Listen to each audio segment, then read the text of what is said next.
प्यारे देशवासियों, आज दिनांक 29/7/2022 को हमारे साथ श्री पालिया जी जुड़े हैं, जो कि उड़ीसा से बिलोंग करते हैं और 2003 में दिल्ली में आए। और अब इनकी कुछ बहुत सारी परेशानियां इन्होंने मुझे बताई। एक आम आदमी और जगन्नाथ जी भगवान के ये पुजारी हैं, उनकी सेवा करने में इन्होंने जीवन व्यतीत किया है, इनके परिवार ने, इनके पूर्वजों ने। अब ये अपनी कुछ पीड़ा आज हमसे व्यक्त करना चाहते हैं।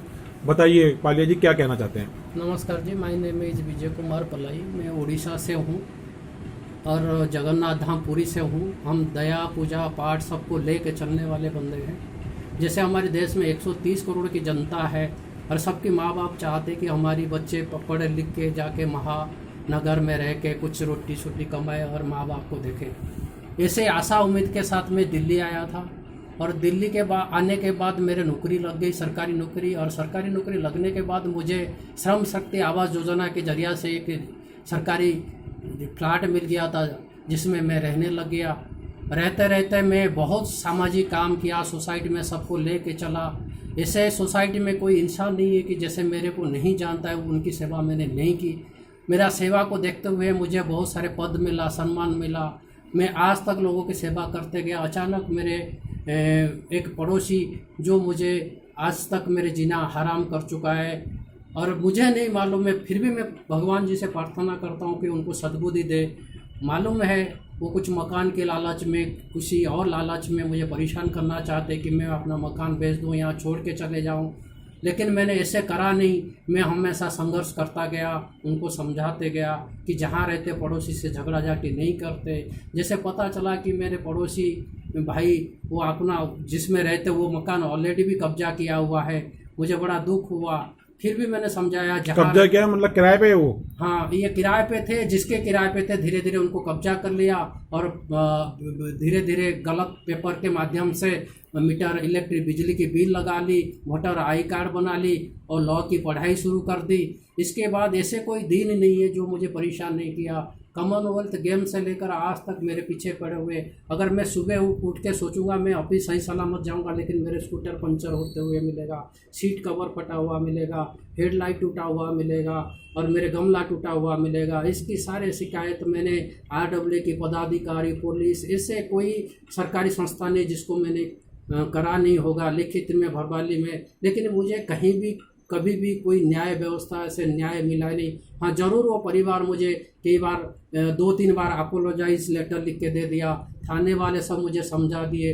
इस सब से तंग होने के बाद मैं कई बार कोशिश भी किया कि ये एरिया में छोड़ दूँ, लेकिन कुछ पुलिस अधिकारी ने बोला कहाँ छोड़ दोगे, क्या ये देश छोड़ दोगे? मैंने कहा नहीं, ठीक है, जब अगर मुझे मेरा मकान अलॉट हुआ तो मैं उस एरिया में अपने बच्चे की तरह एरिया को डेवलप किया। मैं भी नहीं चाहता था कि ये एरिया छोड़ूं।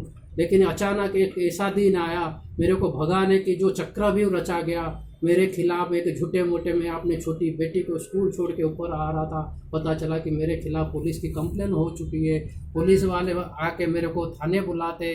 जब मैं इसके पीछे की सारे कहानी पुलिस वाले को समझाता हूँ तो पुलिस वाले समझ जाते कि वही बुढ़िया है जो सबको परेशान करते। मैंने बोला बिल्कुल वही है।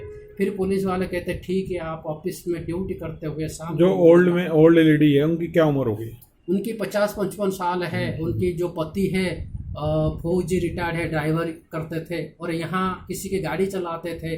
जिसकी गाड़ी चलाते थे उन्होंने वो मकान दिया था, उसी मकान में रहते थे। और इसके बाद फिर मैंने थाने के खिलाफ भी कंप्लेंट की, मैंने हर जगह कंप्लेंट की, कहीं मुझे न्याय मिला ही नहीं। और बाद में पता चला कि जब मेरे खिलाफ FIR हो चुका है, मैंने SHO साहब से मिला। SHO साहब ने भी SI को फ़ोन किया, नहीं तुम घरे चले जाओ, कुछ नहीं होगा, मैं देख लूँगा, वो लेडी की ऐसे आदत है। लेकिन कुछ महीने के बाद पता चला कि मुझे बेल बॉन्ड भरना। तब मैंने रो के पूरे दिन परेशान रहा और फाइनली जब मुझे पता चल गया FIR हो चुका है तो मैंने बेल बॉन्ड वगैरह दे के अपना कोर्ट प्रोसीडिंग शुरू कर दिया। लेकिन मेरे अंदर एक जज्बा था, मैं न्याय के साथ हूँ, सत्य के साथ हूँ, लोग के साथ हूँ, जनता के साथ हूँ, मेरे पास सारे प्रूफ है। मैंने सोचा मेरा कुछ नहीं होगा। लेकिन मुझे नहीं पता था कि विदाउट एविडेंस किसी महिला के कहने पर मेरे ऊपर जो 354 की धारा लग जाएगा। धीरे धीरे मैंने नेट से पढ़ते गया, 354 के बारे में पता किया। उसमें बहुत सारी चीज़ कानून में लिखा हुआ कि चाहे कोई गलत आदमी छूट सकता है लेकिन अच्छा आदमी फंस नहीं सकता। लेकिन मैं 2019 के दिन भूल नहीं सकता हूँ जिस दिन कोर्ट ने मेरे खिलाफ एक जजमेंट रख दिए और उस जजमेंट मेरे खिलाफ ऐसे गए कि उसको लेके मुझे इतने प्रताड़ना झेलना पड़ा। मेरे ऑफिस से लेकर, समाज से लेकर, घर तक उस लड़के ने मुझे परेशान किया, क्योंकि उस औरत की जो बेटा है एक लीगल प्रोफेशन से आता है, उसको मालूम है लीगल की लो पॉइंट कहाँ है, कहाँ किसी लोगों को कैसे फंसाना पड़ेगा। और आखिर में उसने मेरे, जहाँ मेरा रोजी रोटी ऑफिस है, ऐसे कोई बंदा नहीं, मेरे एमडी से मैनेजिंग डायरेक्टर से लेकर सारे अधिकारी को मेल कर दिए, मेरे खिलाफ आरटीआई लगा दी, पर्सनल हियरिंग कर दी। जैसे मैं एक बहुत बड़ा नेता हूँ, बहुत बड़ा समाज सेवी हूँ, मैं समझ नहीं पाया। थाने से भी मेरे को बोला गया तुम्हारे खिलाफ आरटीआई लगाया गया है, लेकिन इसकी जवाब हम नहीं देंगे। लेकिन फिर भी मैंने भगवान से प्रार्थना किया है, प्रभु उनको सद्बुद्धि दे। वो नहीं, क्यों लगाया गया तुम्हारे कार्यालय में? तुम्हारे खिलाफ टूटी क्यों कंप्लेंट तो आती? वो चाहते थे कि इससे ऐसे परेशान किया जाए जैसे वो कम से कम मेरे पास आएगा, सरेंडर करेगा, मुझे कुछ पैसे देगा, भागेगा यहाँ से। जैसे उसने पहले भी बोला तुम्हें यहाँ रहने नहीं दूंगा, तुम्हें भगाऊंगा, तुम तो मर जाओगे, तुम आत्महत्या करोगे। और मेरे मन में कई बार प्रश्न उठा है, मेरे माँ बाप ने जो स्वप्न देखा था वो क्या यही रह गया? और मेरे भी 2 बेटी है, मैं वाइफ के साथ रहता हूँ। मेरे वाइफ इतने सीधे साधी है, जिसकी मुंह से एक जोर से आवाज़ नहीं निकलता है। लेकिन आज भगवान से प्रार्थना से मेरे बेटी 10th क्लास में भी 94% मार्क लेकर आया। लेकिन मैं चाहूँगा कि ऐसी न्याय व्यवस्था के लिए मैं सारे न्याय अधिकारी, मेरे देश की प्रधानमंत्री, सारे महामहिम राष्ट्रपति से आवेदन करूँगा। मैं तो एक नौकरी वाला था, जो मैं एक केस को लेकर सस्टेन कर रहा हूँ, लेकिन मेरे जैसे 130 करोड़ जनता में ऐसे लोग होंगे जो कोर्ट तक पहुँच नहीं पा रहे होंगे, किन्हीं का भी मतलब सोशल सामाजिक जान पहचान नहीं होगा कि कहीं पहुंच पाए। लेकिन मैंने ऐसे कोई जगह नहीं छोड़ा। दिल्ली में कोई सीनियर एडवोकेट नहीं है, bar council Delhi, bar council India, सबसे मैंने जाकर अनुरोध किया कि इस न्याय प्रक्रिया में सही होना चाहिए। अगर मैं निर्दोष हूँ तो मुझे निर्दोषों को जो माफ मिलना चाहिए। और मैंने सारे जितने न्यायाधीश जो एडवोकेट है, सीनियर लॉयर्स है, उनसे भी मैंने रिक्वेस्ट किया कि ऐसे जो आम इंसान है, जो एक जिसको पूरा कानून प्रक्रिया नहीं मालूम है, भाग दौड़ करता है व्यस्त जीवन में, उनको कहीं ना कहीं हेल्प मिलना चाहिए। लेकिन आखिर में मैं अपना प्रधानमंत्री नरेंद्र मोदी जी से भी निवेदन करूंगा, हमारी जो न्याय प्रक्रिया में जो कमियां हैं ये जल्दी से जल्दी सुधार हो। जो अच्छे इंसान है उनको अच्छे न्याय मिले और जल्दी से भी मिले, जिससे कि उनकी परिवार डेवलप करे।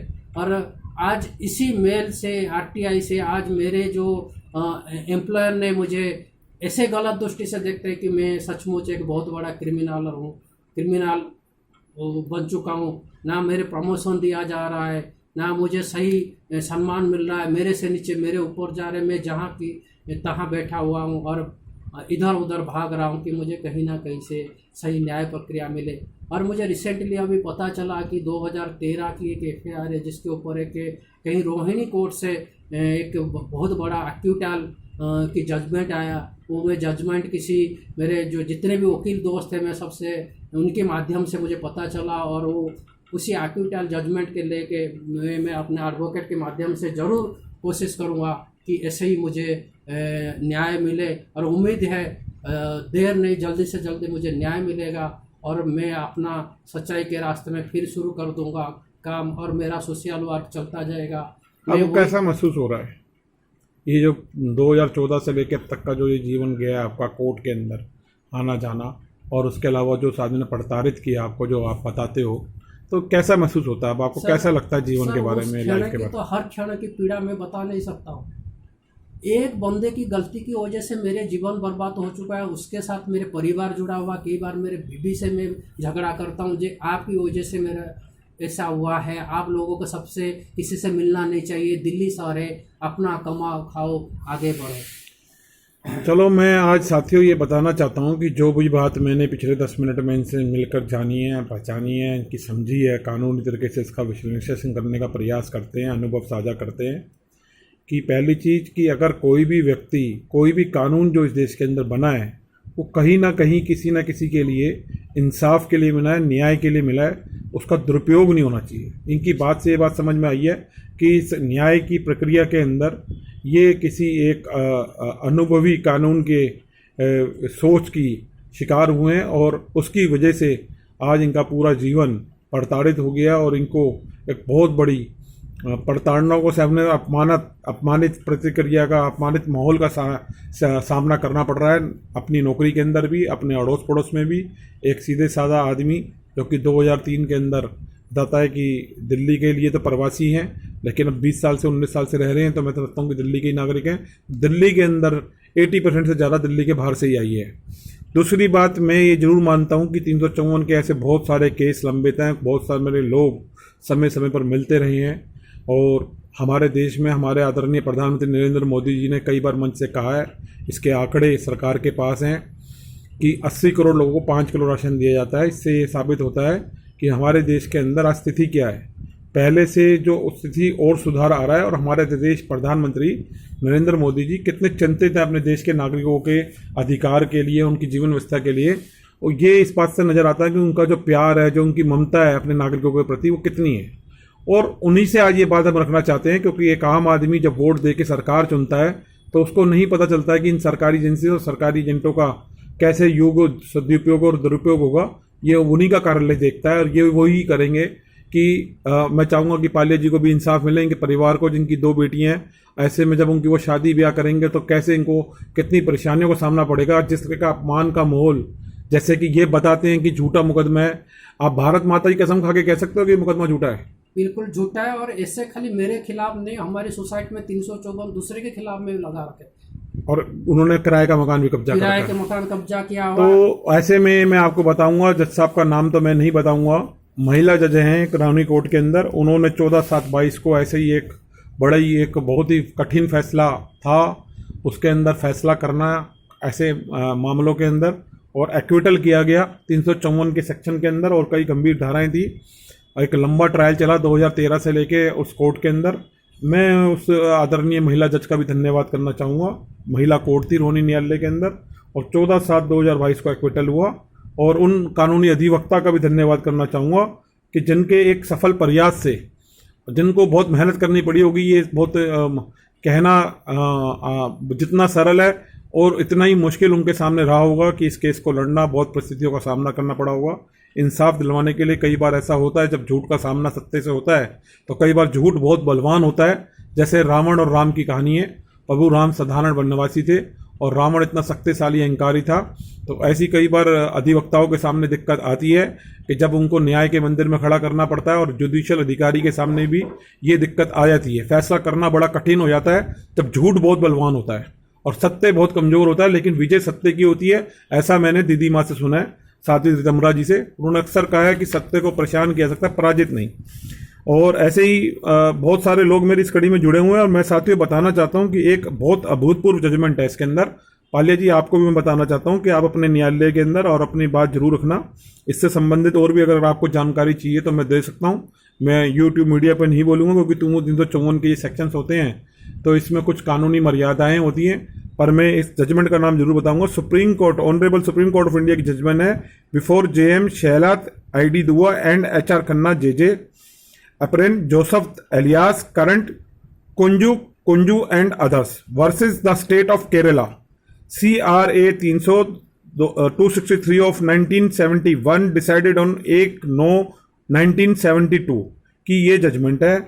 ये एक अहम जजमेंट इस केस के अंदर बनी है, 354 के केस के अंदर एक्विटल के लिए, और भी कई केसों में इसका इस्तेमाल किया गया। मैं ये चाहूँगा कि इस जजमेंट के माध्यम से शायद आपको इंसाफ मिल पाए।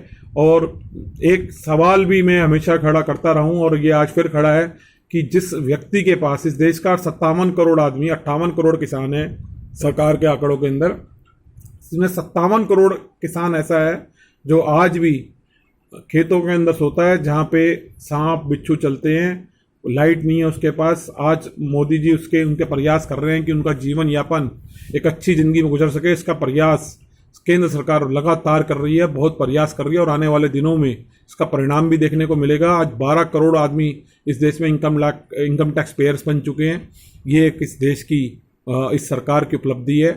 तो मैं ये चाहूँगा कि आज न्यायालय भी इन चीज़ों को देखें कि जिन लोगों के पास अगर कोई जजमेंट नहीं है तो आंकड़ों को और तथ्यों को थोड़ा सा जरूर देखें। उन पुलिस अधिकारियों से भी मेरी आज हाथ जोड़ के निवेदन है जब वो जांच करते हैं तो वो इन सभी पहलुओं पर गौर करें, संबंधित जितने सबूत हैं, सीडीआर, जीपीएस, सीसीटीवी फुटेज, प्रोवर्सरी के विटनेस, इसको अर्ली स्टेज के ऊपर कलेक्ट करें, उनके सामने ये बात रख के करेक्ट करें कि वो बजाय हॉस्टाइल करने के कि वो सच्चाई बताएं। ऐसे लोगों का करेक्टर रिपोर्ट भी सामने कोर्ट के सामने होना चाहिए, देखना चाहिए कि उसका मोटिव क्या है केस फाइल करने के पीछे। क्या कोई उसका कोई संपत्ति, जैसे ये बता रहे हैं इनका फ्लैट कब्जा करने की साजिश है, या इनको इस क्षेत्र से भगाने की साजिश है, इनको अपमानित करने की साजिश है कि अपनी नौकरी के अंदर इनको इतना अपमानित किया जा रहा है। तो ये सब एक प्रताड़ना का भी मैटर है, डिफॉर्मेशन का भी मैटर है, क्रिमिनल और सिविल। देखते हैं आगे न्यायालय में, जैसे इन्होंने बताया कि मुरारी तिवारी एडवोकेट साहब से भी मिले हैं, जो कि एक बहुत बड़ा नाम है एडवोकेट लॉबी में, अधिवक्ताओं की लॉबी में। मेनन साहब का नाम ये ले रहे हैं। ये इतना बड़े बड़े एडवोकेट हैं कि इनके दर्शन कर पाना भी मैं समझता हूँ कि अगर कोई कर ले तो एक बड़ी उपलब्धि होती है, क्योंकि ये लोग एक जुडिशियल प्रक्रिया के एक ऐसे नाम हैं जिनका हमेशा नाम स्वर्णिम अक्षरों में लिखा जाएगा। ऐसे कानूनी अधिवक्ता ये लोग हैं। न्यायिक प्रक्रिया में सिर्फ जजेस के नाम ही स्वर्णिम अक्षरों में नहीं लिखे जाते, अधिवक्ताओं के भी नाम लिखे जाते हैं, क्योंकि कुछ अधिवक्ता ऐसे होते हैं जो समाज के अंदर इतना ऊपर उठ जाते हैं अपने कार्यशैली की वजह से, आम आदमी की लड़ाई लड़ते लड़ते, कि इतिहास के पन्ने में उनका नाम दर्ज हो जाता है। और जब भी न्यायिक प्रक्रिया का नाम लिया जाएगा, ये कानूनी अधिवक्ताओं का नाम भी गर्व से लिया जाएगा। मैं तो मुरारी तिवारी जी का, मेनन साहब को, दोनों को बहुत फ़ैन हूँ, और मेरे को लगता है कि आने वाले समय के अंदर ये पालिया जी को भी इंसाफ मिलेगा। मैं आदरणीय न्यायालय से, जो भी जहाँ भी इनका केस चल रहा है, उनसे हाथ जोड़ के विनती करूँगा कि एक बार ज़रूर एक इंसानियत की दृष्टि से भी ज़रूर इनकी भावना ज़रूर सुने, उसको दें रिकॉर्ड पे, और हो सके तो जुडिशियल जो भी इसमें जांच अधिकारी हैं उनसे भी एक कोई डायरेक्शन ऐसी दी जाए, क्योंकि एक न्यायिक अधिकारी ज़्यादा बेहतर समझ सकता है कि इंसाफ दिलवाने के लिए क्या उसको करना है। साकरी वसु की एक 2007 की जजमेंट है, उसके अंदर ये कहते हैं कि पूरी एंटायर पावर इन्वेस्टिगेशन की, खासतौर से 482 CRPC की पावर वो एक MM को दे दी गई थी। पहले लोग 482 का इस्तेमाल सबसे ज़्यादा करते थे FIR दर्ज कराने के लिए। आज इंसाफ के लिए 482 CRPC का इंसाफ होता है, और साकरी वसु की स्टेटमेंट जो जजमेंट है वो एक MM को पूरा पावर देती है। मैं ये समझता हूँ कि उनका अपना विवेक का इस्तेमाल करेंगे, वो देखेंगे कि अगर इनकी बात में, पालिया जी की बात में कितनी सत्यता है जो बात ये रख रहे हैं, और उन सबूतों में कितनी सत्यता है जो ये बात कह रहे हैं, और एक 2 बेटी का जो फादर हैं उसकी बात में कितनी सत्यता है। आगे उसको अपने बच्चों की शादी करने में अगर ये मुकदमा झूठा होता है, कितनी बड़ा परेशानी का सामना करना पड़ेगा। अपनी जो नौकरी सरकारी की ये छोड़ नहीं पाएंगे जब तक जिंदा हैं, और वहाँ पे जो भी आज स्टाफ का अधिकारी है उनके सामने इनको कितना अपमानित होना पड़ेगा, कितनी प्रताड़नाएं झेलनी पड़ेगी, अड़ोस पड़ोस में झेलनी पड़ेगी। ये सब आने वाले समय के अंदर हम इनसे लगभग 6 महीने के बाद दोबारा जुड़ेंगे और इनके जानेंगे कि 6 महीने में क्या अनुभव रहा। फिलहाल हम चाहेंगे कि ये जजमेंट भी अपने कानूनी अधिवक्ता के साथ शेयर करें, वैसे तो हमको पता ही होगा, और न्यायालय के सामने भी जजमेंट रखें, तो मेरे को लगता है कि शायद कुछ फ़र्क इसका पड़ेगा और इनको इंसाफ मिलने में कुछ मेरे को लगता है कि जल्दी होगी और इनको इंसाफ मिल पाएगा। इसी शुभकामनाएं, विश्वास, अपेक्षा के साथ आज हम इस यूट्यूब की इस वीडियो को बंद करते हैं, और पालिया जी आपको भी विश्वास दिलाते हैं कि नरेंद्र मोदी जी का समय है, समय परिवर्तन हो रहा है, कानूनों में बदलाव हो रहा है, बहुत सारे कानूनों में जल्द संशोधन होगा, आपके सामने आएगा। हमारी सरकार चिंतित है देश के हर एक नागरिक के लिए, हर एक वर्ग के लिए, और मैं यही ऐसा सकता हूँ कि सत्य में जाते हर एक जज साहब के ऊपर लिखा होता है, सत्य की हमेशा जीत होती है, और सत्य ही आपकी जीत होगी, और आपके साथ भी इंसाफ होगा, और इंसाफ आपको और आपके परिवार को मिलेगा। इसी के साथ जय हिंद, जय भारत, जस्टिस क्रांति जिंदाबाद।